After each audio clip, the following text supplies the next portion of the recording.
What is going on, guys? It's Dids here and welcome back to another Black Ops 3 video. This time I am bringing you a Black Ops 3 high round strategy guide for the map Shadows of Evil.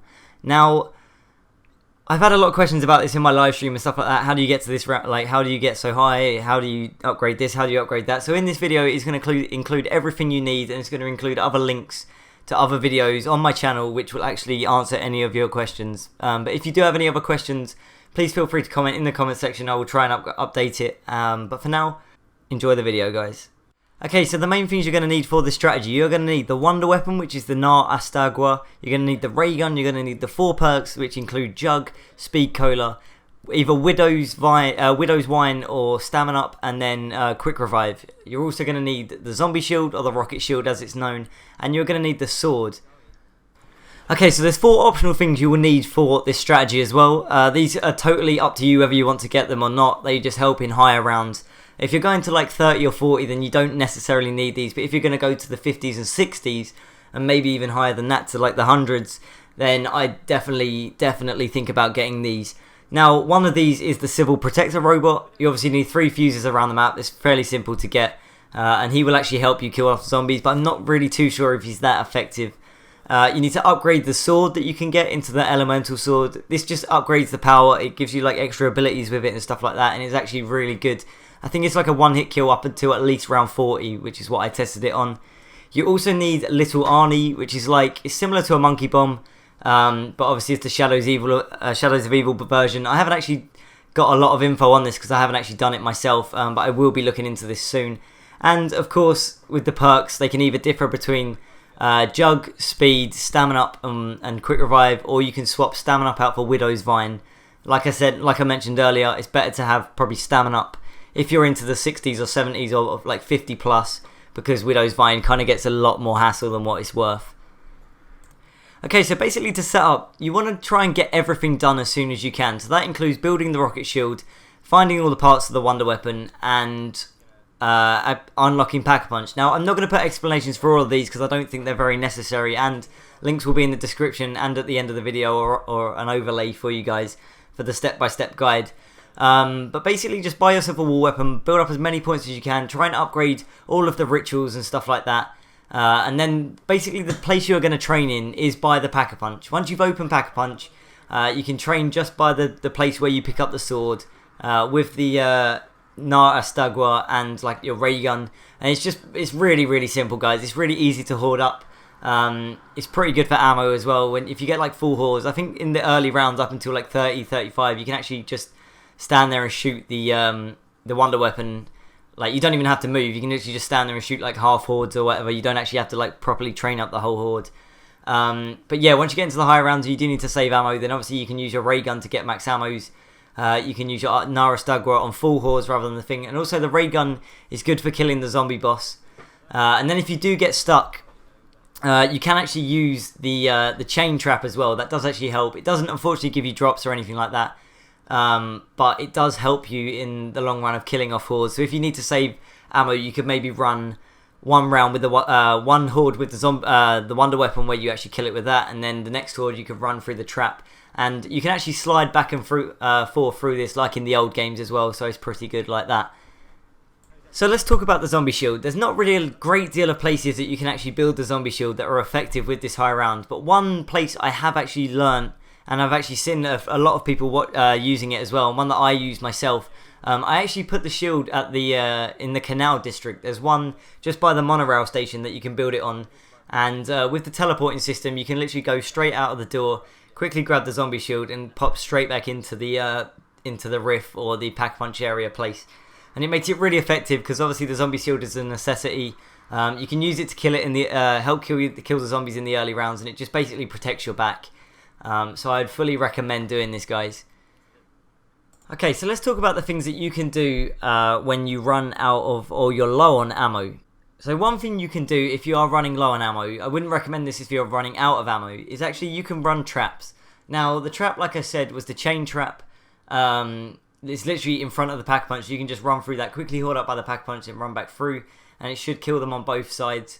There are various traps around the map as well. There's one in the canals that you can actually get to coming back to the crazy place and coming out of the crazy place, which you can activate, and that kills them. And this is kind of just like a good way to save ammo, a good way to get through the rounds. It's not necessarily quick, but overall this map is pretty slow, so I would say, you know, in the later rounds it's kind of good to do half and half ammo, half traps or anything like that. Now the second thing you can do when you're actually out of ammo, you can either use your secondary, like your ray gun, to actually force drops. So that means hoard up and then use your ray gun ammo on the full horde, and then hopefully they drop an ammo. Luckily the Wonder Weapon does drop ammo as well, which is quite handy, unlike like the Thunder Gun in Black Ops 1 or Black Ops 1, where it didn't actually drop any drops. This one actually does, which is good, and it just makes it a little bit easier. But another thing you can do is actually go around and dig up max ammos. Now, this doesn't happen often, but you have to, the various dig sites around the little plants, you can dig them up with the fumigator. And basically, if they're purple, then that means that they will give you like a really lucky drop. So this can range from like a max ammo to a double points to even to a ray gun.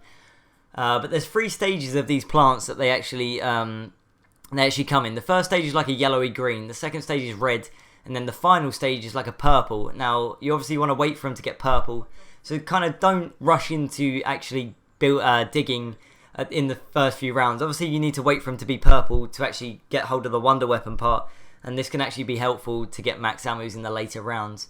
So there we go, guys. That is a high round strategy for Shadows of Evil.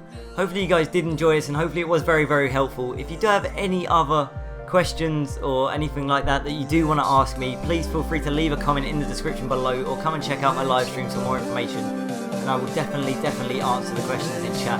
But for now, if you guys do enjoy this, please like, favourite, comment, subscribe, do what you guys do best, and I'll catch you guys in the next video.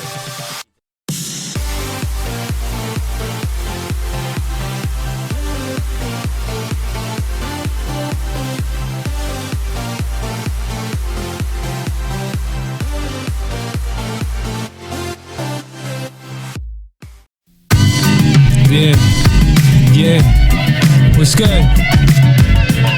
It's that 2011 with Mr. Ovasugo, nigga, it's heaven. Ha, I'm just fooling with y'all. Yeah, what's good? Yeah, what's good? Hey there everyone, this is Parker2100, and today I'll be showing you what you need to know about the napalm zombies and the new zombie map, Shangri-La. So as you see here, this is how the napalm zombies spawn. From the ground, bursting in flame.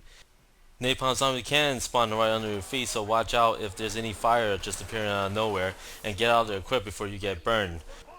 Alright, so now the second thing you need to know about napalm zombie is that they always walk in the same pace of speed. So no matter what round you're in or how many appear during the whole game, they always walk like they're like the Terminator or something, like piece of shit. But look what I'm gonna do with him and his friends right here. Boom! Look at that.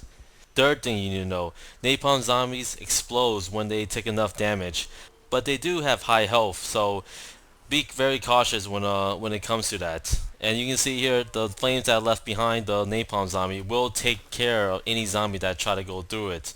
And jumping through it, it's perfectly okay, just to make sure you're not like in critical health. People believe that you can use nuke or insta-kill to take it down easily, but this is not true here. As you can see, I'm going to show you a way to take down a napalm zombie without shooting it at all, and that's by running past by it.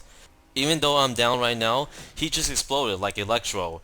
Normally, I would have passed by him without a scratch, but since I was running in water and the water did slow me down, it made me get caught in an explosion. If you have Juggernaut or Stamina up, it'll better your chances from that type of situation. The last thing I want to show you guys, something I stumbled upon while playing this game, was that I encountered another napalm zombie, but he didn't give out a fiery aura when he was near me.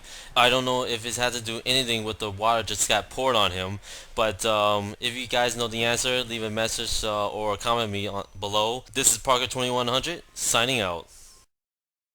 You know it just feels so good. Let's just get out of the hood.